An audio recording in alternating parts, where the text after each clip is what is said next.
बड़ी खबर आपको बताएंगे। पीएम मोदी राजस्थान के दौरे पर जाएंगे। 2 अक्टूबर को चित्तौड़गढ़ जाने का कार्यक्रम है। चित्तौड़गढ़ में जनसभा को संबोधित करेंगे और इसके बाद 5 अक्टूबर को जोधपुर में रहने का पीएम मोदी का कार्यक्रम है। 5 साल के बाद पीएम मोदी का ये जोधपुर दौरा है, आपको याद होगा। अब बैक टू बैक दौरे लगातार पीएम मोदी के जारी हैं। जयपुर में प्रधानमंत्री मोदी ने जनसभा को संबोधित किया था और वो दौरा 4.5 साल के बाद का था और अभी जोधपुर का दौरा होगा 5 अक्टूबर को। 5 साल के बाद पीएम मोदी जोधपुर की धरती पर पहुंचेंगे। 5 अक्टूबर को यहां से पीएम मोदी की जनसभा। और बिल्कुल पलक यानी कि समझा जा सकता है कि मिशन राजस्थान को लेकर अब भारतीय जनता पार्टी तैयार है। प्रधानमंत्री नरेंद्र मोदी की बात की जाए तो देखिए, पिछले 10 दिनों में ये दूसरा दौरा प्रधानमंत्री नरेंद्र मोदी का होने वाला है, क्योंकि इससे पहले राजधानी जयपुर प्रधानमंत्री नरेंद्र मोदी पहुंचे थे और ऐसे में बड़ी सभा हुई थी। ऐसे में देखना होगा कि जब एक बार फिर से प्रधानमंत्री नरेंद्र मोदी जब राजस्थान में पहुंचते हैं, किस तरह का नजारा देखने को मिलता है और उससे कितना फायदा भविष्य में देखने को मिलता है। चलिए और इसी के साथ आगे बढ़ते हैं। टाइम्स नाउ नवभारत का पोल सर्वे है, उसका जिक्र करते हैं। मध्य प्रदेश में कांग्रेस को बढ़त मिलती हुई नजर आ रही है। सर्वे के मुताबिक सर्वे में बताया गया है कि कांग्रेस को 16 से 18 सीटें मिल सकती हैं, वहीं बीजेपी को 102 से 110 सीटें मिल सकती हैं। कांग्रेस को 118 से 128 सीटें मिलने की उम्मीद इस सर्वे के द्वारा जताई जा रही है। तो इस सर्वे में कई सारे अहम खुलासे हुए हैं। हालांकि देखने वाली बात यह होगी कि जनता कितना सपोर्ट करती हुई जब चुनाव होते हैं तो नजर आती है, लेकिन सर्वे से फिलहाल काफी कुछ पता चलता हुआ नजर आ रहा है। फिलहाल तो दोनों ही पार्टियां पूरी जोर आजमाइश में लगी हुई हैं। अगर बात करें बीजेपी की, बात करें कांग्रेस की, तो पूरी जोर आजमाइश है। लेकिन सर्वे की अगर हम आंकड़ों पर नजर डालें तो यहां पर 16 से 18 सीटें मिल सकती हैं कांग्रेस को और 102 से 110 सीटें मिल सकती हैं बीजेपी को। आगे बढ़ेंगे, एक और बड़ी खबर आपको बताएंगे।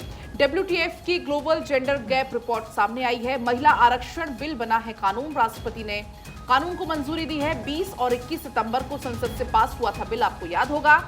महिला को पुरुषों की बराबरी में 149 साल लगेंगे। दुनिया में लैंगिक समानता, आपको बता दें, लैंगिक समानता में 131 साल लगेंगे। रिजर्वेशन के बाद महिला आरक्षित सीटें 181 हो जाएंगी। तो ये बड़ी जानकारी है। साथ ही अगर बात करें देश में महिलाओं को पुरुष के बराबर आने में 149 साल लगेंगे। ये ग्लोबल जेंडर गैप रिपोर्ट में चिंताजनक तस्वीर सामने आई है। और वहीं देखिए, पंजाब में किसानों के धरने का असर अब देखने को मिल रहा है। आंदोलन का असर में देखिए 90 ट्रेन ऐसे हैं जिस पर असर देखने को मिल रहा है। राजस्थान की 38 ट्रेनें रद्द है। हवाई किराया 38,000 पहुंच चुका है। एयरलाइंस ने जम्मू दिल्ली का किराया 3 गुना तक बढ़ा दिया है। जो तस्वीर आप देख रहे हैं, इसी तरह से अलग अलग मार्गों पर किसान जो कि बैठ गए हैं रेलवे ट्रैक्स पर, कई ट्रेनें रद्द हो चुकी है, आवाजाही प्रभावित हो रही है। ऐसे में देखना होगा, क्योंकि कहा जा रहा है कि आज भी इसी तरह से ये धरना जारी रहने वाला है। बारिश के बाद में जो फसलें खराब हुई थी उन्हीं के मुआवजे की मांग को लेकर के किसान लगातार आक्रोश जता रहे हैं और लगातार इसी तरह से आंदोलन पर बैठे हुए हैं। प्रदर्शन किसानों की तरफ से किया जा रहा है। तो देखिए, बिल्कुल एक तरफ जहां पंजाब में ट्रेनें थम गई हैं तो वहीं कर्नाटक में विमानों की रफ्तार थमती हुई नजर आ रही है और लगातार यातायात जो है आम जीवन पूरी तरीके से प्रभावित नजर आ रहा है। और चलिए वक्त आ गया एक बार फिर से अखबारों के पन्ने पलटने का। फ्रंट पेज की बात करें अगर दैनिक भास्कर की, तो फ्रंट पेज में इस खबर का जिक्र है। कनाडा सियासी मजबूरियों के चलते आतंकियों को पनाह देता है। एस जयशंकर की साफ साफ दो टूक है। अमेरिकी मंच से विदेश मंत्री की ये दो टूक है। अगर हम बात करें अमर उजाला की, तो इसमें भी जो हेडलाइन है वो दी गई है कि कनाडा में अपराध और आतंकवाद का जहरीला गठजोड़। तो कुल मिलाकर यहां पर साफ साफ दो टूक कहते हुए नजर आए हैं। आपको बता दें कि भारत के विदेश मंत्री एस जयशंकर ने यह कहा है कि कनाडा ने उन आतंकियों और चरमपंथियों के प्रति उदारवाद रवैया अपनाया है जो खुलेआम हिंसा की वकालत करते हैं। उन्होंने कहा कि सियासी मजबूरियों के चलते आतंकियों को पनाह दी गई है। वॉशिंगटन डीसी में उन्होंने कहा कि भारत के लिए कनाडा एक ऐसा देश है जहां भारत का संगठित अपराध, मानव तस्करी, अलगाववाद, हिंसा और आतंकवाद के साथ मिल गया है। बिल्कुल पलक, और क्योंकि हम हेडलाइंस की बात कर रहे हैं तो मैं एक बार जल्दी से हेडलाइंस बता देती हूँ। खबर आपने बताई किस तरीके से क्या कुछ हो रहा है। हालांकि फिलहाल जस्टिन ट्रूडो ने जो आरोप भारत के ऊपर लगाए वो बिल्कुल बेबुनियाद थे, निज्जर की हत्या से जुड़े हुए। उसके बाद अब ट्रूडो को भी ये बात समझ आ गई, क्योंकि दूसरे देश भारत के समर्थन में कहीं ना कहीं उतरते हुए नजर आ रहे हैं। इंडियन एक्सप्रेस की अगर मैं बात करूं तो इंडियन एक्सप्रेस में यहाँ हेडलाइन दी गई है। हेडलाइन में लिखा है, US shared assessment, I put our concerns Jaishankar on Canada, state department says India told to cooperate fully with Canada Canada probe. तो इंडिया ने पहले ही ये बात का जिक्र किया था, यहाँ बताया गया है कि हम प्रोब में समर्थन देने के लिए पूरी तरीके से तैयार है और इंडियन एक्सप्रेस के फर्स्ट पेज की फर्स्ट हेडलाइन और पहली खबर ही ये दिखाई गई है। वहीं अगर नवभारत की बात करें तो नवभारत में हेडलाइन दी गई है राजनीतिक वजह, फर्स्ट पेज का ही मैं जिक्र कर रही हूँ। राजनीतिक वजहों से कनाडा में है आतंकवाद, जयशंकर का द्वारा ये बात की गई। वहीं राष्ट्र सहारा में भी फ्रंट पेज पे लिखा गया है भारत की बढ़ती ताकत से कनाडा घबरा गया है। तो भारत देखिए एक बढ़ती अर्थव्यवस्था है, भारत को लिए बगैर कोई भी देश अब आगे नहीं बढ़ सकता है। और बार बार चाहे पलक हमारे विदेश मंत्री हुए या फिर खुद प्रधानमंत्री नरेंद्र मोदी हुए, वो इसी बात का संदेश देते आए हैं कि वर्ल्ड हमारे अंदर, भारत के अंदर एक विश्व मित्र को तलाशता। और यूएनजीए में अपने भाषण में भी यहां पर एस जयशंकर ने इस बात को दोहराया था। और बिल्कुल साक्षी, बड़ी बात यह है इसके ऊपर कि जो बदलते हुए सुर नजर आ रहे हैं वो गौर करने वाली बात है, क्योंकि जनसत्ता इस वक्त मेरे हाथ में है। भारत के साथ करीबी संबंध बनाना चाहता है अब कनाडा, यानी कि पहले जो आरोप लगाए जा रहे थे उसको लेकर के अब कहना है कनाडा के प्रधानमंत्री ट्रूडो का कि उनका देश भारत के साथ करीबी संबंध स्थापित करने को लेकर बेहद गंभीर है। आगे क्या कुछ कहा है इस पूरे मामले पर एस जयशंकर ने, वो भी आपको सुनाते हैं। What we consider to be a very permissive Canadian attitude towards terrorists, extremists, people who openly advocate violence. And they have been given operating space in Canada because of the compulsions of Canadian politics. And today I'm actually in a situation where my diplomats are unsafe going to the embassy. Or to the consulates. In Canada? In Canada. They are publicly intimidated. And that has actually compelled me to temporarily suspend even visa operations in Canada.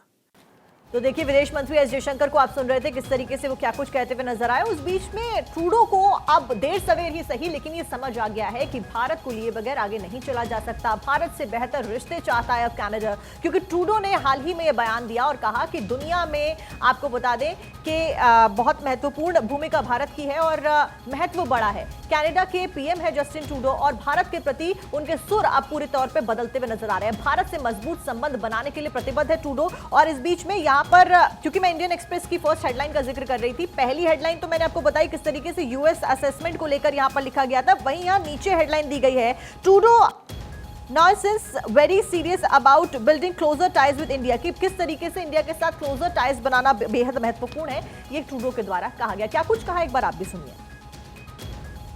Oh, I think it's extremely important that all of us continue to engage constructively and seriously with the government of India. India is a growing economic power, an important geopolitical player. And as we presented with our Indo-Pacific strategy just last year, we're very serious about building closer ties with India. इसी बीच इसी से जुड़ी हुई एक और जानकारी वो भी हम दर्शकों तक पहुंचा देते हैं। पाकिस्तान की इंटरनेशनल बेइज्जती, सऊदी अरब ने पाकिस्तान को खूब सुनाया है। हमारे यहाँ 90% भिखारी पाकिस्तान से, ये सऊदी अरब की तरफ से कहा गया है। मक्का मस्जिद के आसपास पाकिस्तानी जेब कतरे हैं, ये भी कहा गया है। साथ ही पाक विदेश मामलों की सीमित जो रिपोर्ट है उसमें ये बड़ा खुलासा हुआ है। पाकिस्तानी भिखारियों की पसंदीदा जगह अब जापान बन चुका है। तो ये कुल मिलाकर बेइज्जती हुई है पाकिस्तान की। आपको बता दें इंटरनेशनल बेइज्जती से आप भी कहें तो कुछ बुरा नहीं होगा। सऊदी अरब ने चूंकि पाकिस्तान को इस पर खूब खरी खोटी सुनाई, कहा कि हमारे जितने भी भिखारी हैं उसमें से 90% भिखारी सिर्फ और सिर्फ पाकिस्तान से। अच्छा पलक, इसमें मैं ऐड ऑन करना चाहूंगी, कल ही हमने अपने दर्शकों को बताया था किस तरीके से 90% जो भिखारी हैं पाकिस्तान के, पाकिस्तान एक्सपोर्ट कर रहा है दूसरे नेशंस में, तो वो पाकिस्तान की उसमें हिस्सेदारी सबसे ज्यादा है। मैं अपने दर्शकों को कल ही बताया था और आज देखिए यहाँ पर इसमें अपडेट भी आ गया। उससे पहले यूपी से ये बड़ी खबर आपको बताते हैं। यूपी में एनसीआर की तर्ज पर होगा एससीआरडीए का गठन, यानी कि देखिए मुख्यमंत्री योगी आदित्यनाथ ने इसके निर्देश दे दिए हैं। State capital region development authority के जल्द गठन के निर्देश मुख्यमंत्री की तरफ से दिए गए हैं। ऐसे में लखनऊ, उन्नाव, हरदोई, रायबरेली, सीतापुर और बाराबंकी शामिल है। 3 महीने के अंदर कार्य योजना प्रस्तुत करने के निर्देश मुख्यमंत्री की तरफ से दिए गए हैं। इसके अलावा देखिए बात की जाए दैनिक जागरण की, जिसमें हेडलाइन भी दी गई है इसको लेकर, यूपी में एनसीआर की तर्ज पर होगा state capital region development authority का गठन। सीएम योगी आदित्यनाथ ने इसके निर्देश दे दिए हैं। ऐसे में साक्षी साफ तौर पर समझा जा सकता है कि यूपी डेवलपमेंट की ओर अग्रसर लगातार नजर आ रहा है।